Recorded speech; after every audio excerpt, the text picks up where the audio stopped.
Good Purim to everybody. Happy Purim to everybody.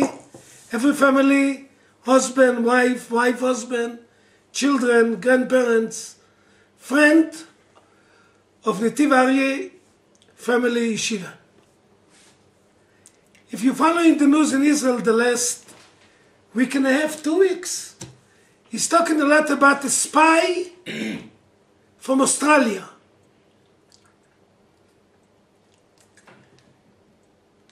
All story you read in the paper. I want to introduce you today, the spy from Israel to Russia. Some alumni knows the story, most of the alumni don't know the story. As my wife got sent by the Israeli intelligence Mossad to Russia for a few weeks, she will tell the story, straight the story, better for me. I will tell my part of the story after she finishes. Please, Malki. Hi guys, good to see everybody, all the wives, children, families. Happy Purim to you all.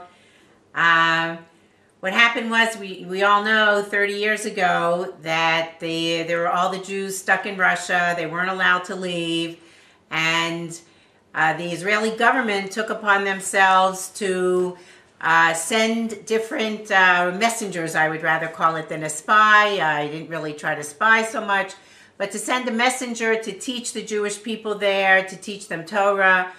And it was scary in those days. I think Andropov, Khrushchev, was after Khrushchev, Andropov. It was a very scary times, and I didn't know if I should go.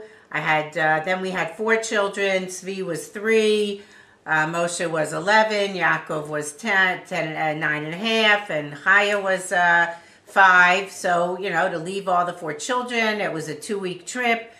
So my husband and I decided we're going to ask my father-in-law, Rav Aryeh Bina, Zatzal. We went to ask him, and he asked about the security measures, which they had told me I would be briefed, and it would be all okay, and it was because I had an American passport, it was not a problem. I was going with another woman, I wouldn't be there myself.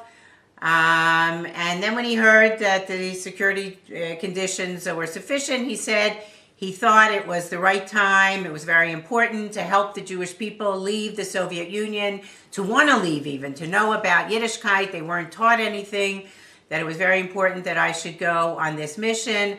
And it was right about this time of year, because I went in June, and it was 2-3 months of preparations, briefings, Tell the guy what interview for the Mossad. They did you a test. What's his name? Kroll. Passed away Kroll. from Kibbutz. Kroll. He was the head of the desk, the Russian desk in the Mossad, about sending men. And my wife, she's too nice. They never send women, only men or soldiers. The first time when they tried to send a woman, she will tell you better for me about the interview. I scream on them, test them.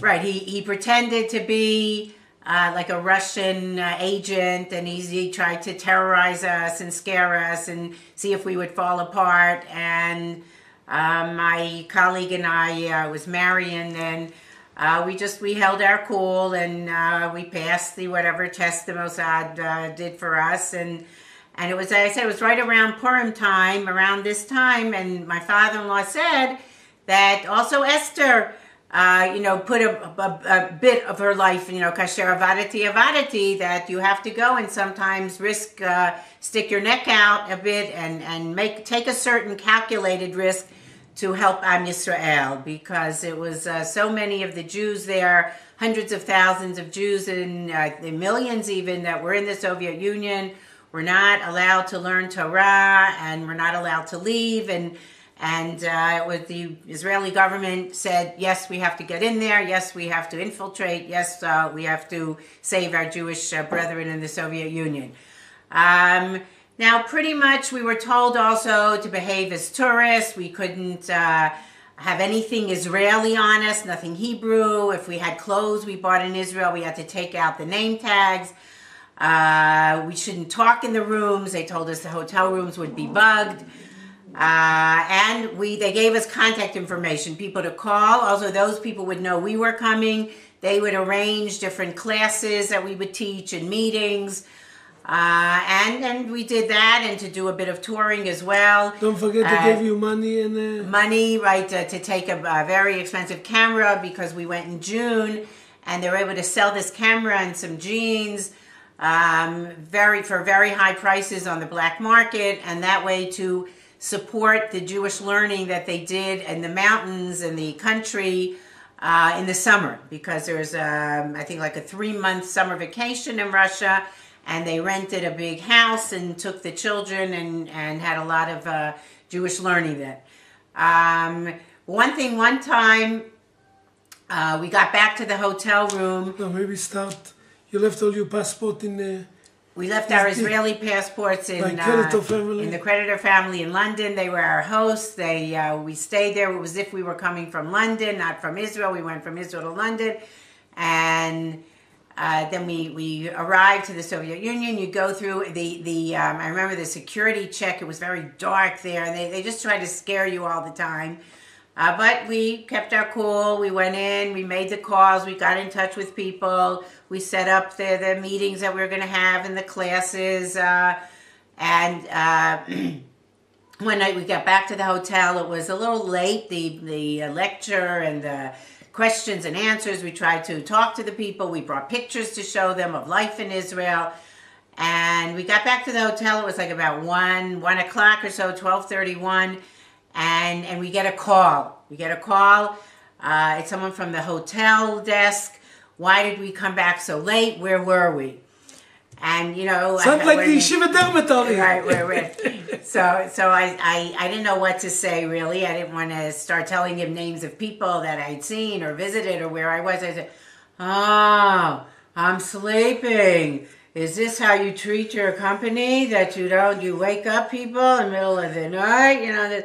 Anyway, he hung up the phone, and we got through that. Then there was another time. We went to the synagogue. We wanted on Archipova Street. We wanted to see how if people were coming to the shul for davening. Pretty sure it was a Thursday morning when there was Kriyat Torah. It was a handful of people, elderly people. It was a very sad scene in those. It was like the early 70s. And then we were going back to our hotel room. We see a lot of people outside, all kinds of soldiers and dignitaries. We didn't know what was going on. We're trying to get to our hotel room. Everywhere we go, there's soldiers. They block us.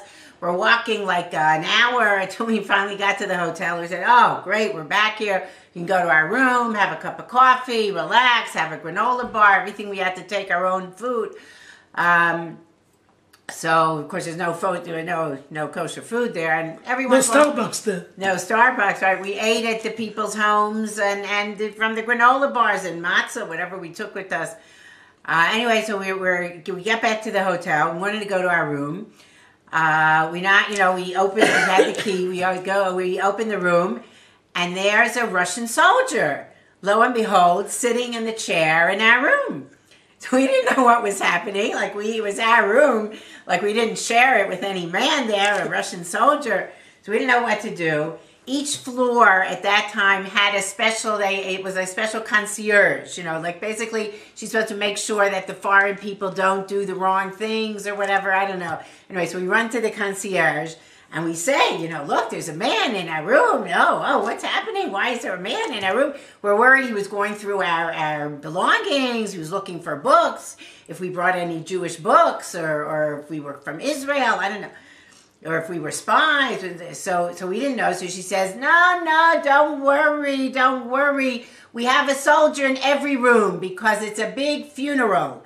That was what was going on outside, the whole hullabaloo. Someone from the Politburo, remember it used to be called the Politburo, passed away, some 96-year-old geezer, and they're making a whole big state funeral. So if there are any foreign people, they have to make sure that they're not going to, take pictures of the funeral, or I don't know. Anyway, she says, every person has a soldier in the room. He won't bother you. You can stay in the room. He'll just sit there, and that's his job. He has to do it. Okay. Anyway, we went into the room, packed up whatever food and things we needed. We didn't feel like we wanted to share our room with this friendly soldier there.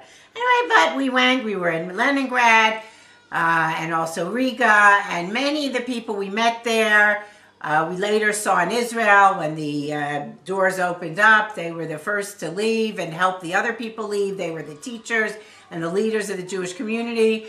And, you know, really it was a great honor and privilege that my friend Marion and I were chosen for this very important mission to encourage the Jews of the Soviet Union to be more connected to Torah, to make Aliyah to Eretz Yisrael.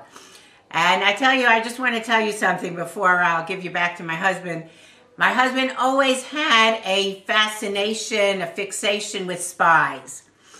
I'll tell you this is a story that goes back about 40 years ago when our oldest son Moshe was a little baby. He wasn't even a year. And at that time, our very good friends, Rabbi Herschel and Rookie Billet, were in Israel for a year. They were in Kollel. Billet was in Kollel, and Rookie was at the Michlala. And they rented an apartment somewhere in Geula. And one time, the owner of the apartment came to visit them. I think a Mr. Rosenberg, if I remember, Rosenfeld. And they're starting to talk to him. He apparently had leanings towards Breslov and had gone 2 or 3 times to Oman. Now that was, right, remember it, 40 years ago, who went to Oman? Like now, who doesn't go to Oman? If you don't go to Oman, something's wrong with you, right? Uman, you know, you have to go to Uman. But then nobody went to Uman. So anyway, he's a very nice man. We're talking. He leaves, and the Billets and I are, you know, schmoozing. And my husband goes to Rabbi Billet, and Rookie to all of us. He says, that man is an American spy. And he's going to Uman. He's spying on the Russian people. And he's a spy, Hashi. I know that this man is a spy. So he's always really, I think he was a little jealous that I went for the Mossad, you know, and he couldn't even get a job with the Shabak. You know, it was a little difficult. He had a fixation with the spies, and now he's involved with this Australian spy. I don't know if they've called him yet to get his advice on the situation, but I guess he wanted you to hear a little bit of my kind of light spying, really helping the Jewish people. It wasn't so much of a spy, but it was organized by the Mossad. So we should all be able to, you know, the whole idea of Purim, Matanot Levyonim, and Mishloach Manot, that we bring Achdut in Am Yisrael. We should all have the zchut to help one another and bring in a very beautiful, wonderful Purim with, right, all the Megillat Esther and everything. Okay. Now I finished the story with 2 kinds of little stories. I did the deal with my wife, and you know, women never keep the deal. Only the men keep the deal. As once a week she will call me.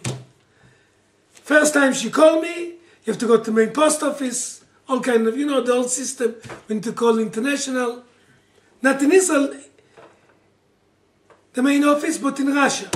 1 week she didn't call. I was a stupid paranoid. Today language you call this, I got my anxiety attack. And I thought my wife died.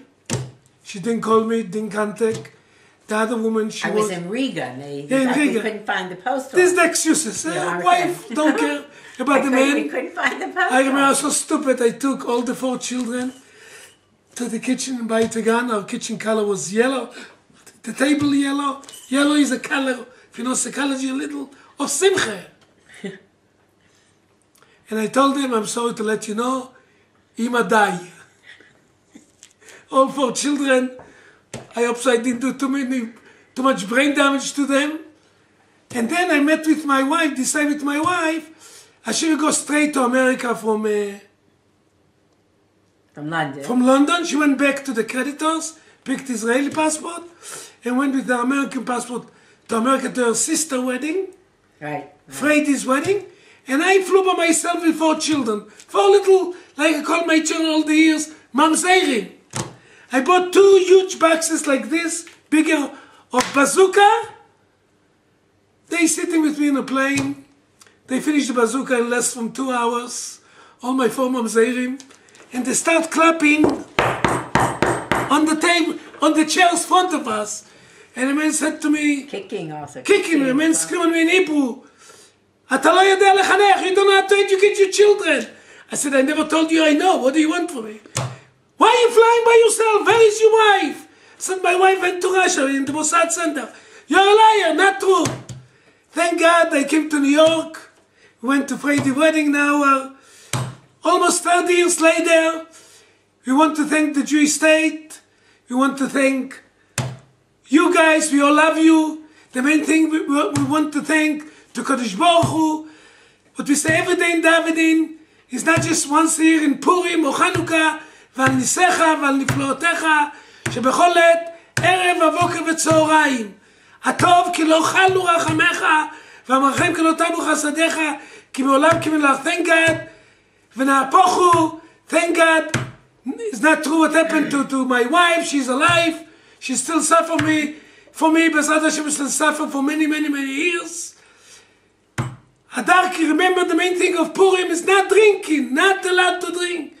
By the Russian government, by Israeli government, not allowed to drink. Happy Purim to everybody, and remember the main thing of Purim is Adar Kiblua b'Melech HaShveirosh.